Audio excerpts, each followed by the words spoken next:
কমিশনের বানাল দাওয়াই দক্ষিণ কলকাতা ডিইওর পোস্টে বিতর্ক। ভোটারদের নির্ভয়ে ভোট দেওয়ার আহ্বান জানিয়ে পোস্টটি করা হয়েছে দক্ষিণ কলকাতার ডিইওর পেজ থেকে। আর সেখানেই বানাল বড়লিনের দাওয়াই লেখা হয়েছে, ভোটদানে যারা বাধা দেবেন তাদের বিরুদ্ধে কড়া ব্যবস্থা নেওয়া হবে। আইনি পথে মোকাবিলা না হলে বানাল বড়লিন ব্যবহারের দাওয়াই দেওয়া হয়েছে। ফিল্মি কায়দায় লেখা কমিশনের এই সার্কুলারে বিতর্ক। সাউথ কলকাতার পেজে একটা পোস্ট করা হয়েছে যেখানে বার্নাল ঘোষণা দেওয়া হয়েছে, এটা কিভাবে আপনারা ব্যক্ত করছেন? আমরা শুধু ভোটারদেরকে এটা কনফিডেন্স দিতে চাইছি কি we are here and we are committed. Generally in Kolkata or in urban areas all over India there is a sort of voter apathy. They don't want to come out to vote. We want to give them that confidence and that's why it is done.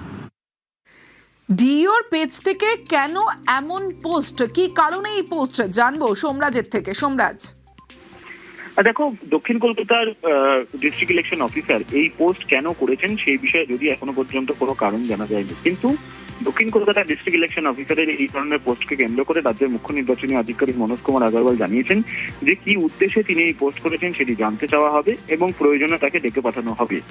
Filmi কায়দায় যেভাবে এই পোস্টটি করেছেন দক্ষিণ কলকাতার district election officer পরশুদিন রাতে, এবং যেখানে তিনি বার্নাল এবং বড়লিনের দাওয়াই দিচ্ছেন এবং তাতেও তিনি বলছেন যে যাতে ভোটাররা ভয় না পান এবং সেই কারণে তিনি এই পোস্টটি করেছেন এমনটাই দাবি করেছিলেন গতকাল তিনি।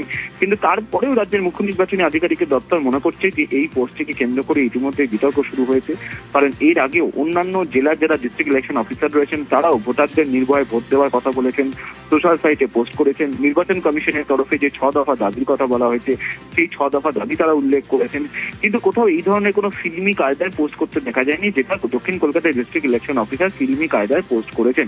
আর যাকে কেন্দ্র করে এই বিতর্ক শুরু হয়েছে এবং সেই কারণে রাজ্যের মুখ্য নির্বাচনী আধিকারিক জানিয়েছেন যে কি উদ্দেশ্যে তিনি এই পোস্টটি করেছেন সেটি জানতে চাওয়া হবে এবং প্রয়োজনে তাকে ডেকে পাঠানো হবে। এবং কমিশন সূত্রে জানা যাচ্ছে আজই তাকে ডেকে পাঠিয়ে গোটা বিষয়টি সম্পর্কে জানতে চাইবেন রাজ্যের মুখ্য নির্বাচনী আধিকারিক। বেশ, কমিশনের সার্কুলারে বার্নাল দাওয়াই, আইসক্রিম দাওয়াই মমতা বন্দ্যোপাধ্যায়ের। ভাষার প্রয়োগ দেখুন, বলছে গরমে পুড়ে যাবে, যদি জ্বলে যায় বার্নাল রেখে দাও, বড়লিন রেখে দাও, এই সমস্ত সার্কুলার ইউজ করা হয়েছে। আমি যখন বলছি তখন আমি দায়িত্ব নিয়ে সার্কুলারটা দেখেছি বলেই বলছি। কাদের এত ভয় দেখাচ্ছেন, কাদের এত চমকাচ্ছেন? হিম্মত থাকলে সরাসরি মানুষের সাথে লড়াই করুন।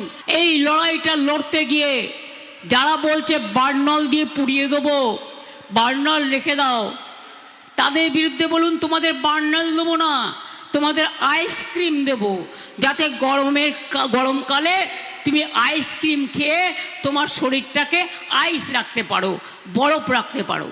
তোমাদের সাথে আমাদের এইটুকুই তফাৎ। কেন এমন পোস্ট ডিওর থেকে জানতে চাওয়া হবে জানিয়েছেন সিইও।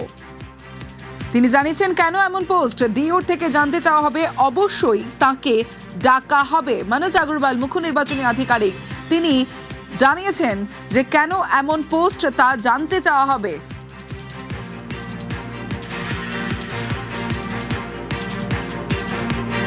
নিউজ ফ্ল্যাশ নিবেদন করছে সাফেদ ডিটারজেন্ট পাউডার। সাফেদ 500 গ্রাম মাত্র 40 টাকায়। अक्कड़ बक्कड़ बम्बे बो। বাড়িতে কোন টিএমটি লাগিয়েছো? माइथन स्टील। তোমার